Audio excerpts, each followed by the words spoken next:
Here in Nagoya, Mitsubishi had a large aircraft factory that 70 years ago produced the planes for Japan's war effort. Now Mitsubishi's apologised for their war crimes like using slave labour.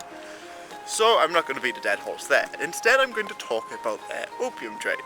In the early 20th century, businesses like Mitsubishi tried to capitalise on the opium trade, but it wasn't until the 1930s when the Japanese took Manchuria that they were able to do so.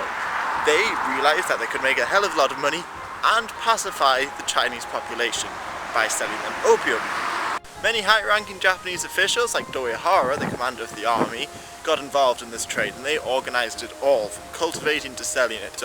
And as a bit of trivia, this trade was mentioned in a Tintin book.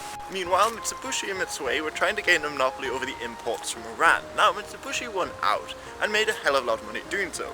So much so that together with the army, around 100 factories were built in Manchuria over the space of a decade, and about 100 more were planned to be built. And it was in these factories that a lot of the people were sent to be enslaved.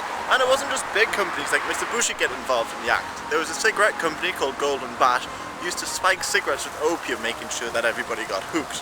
But at the end of the war, the Nikusansuke, the officials and generals who conducted this trade, were put on trial and charged with slavery, prostitution amongst other things, and most were executed.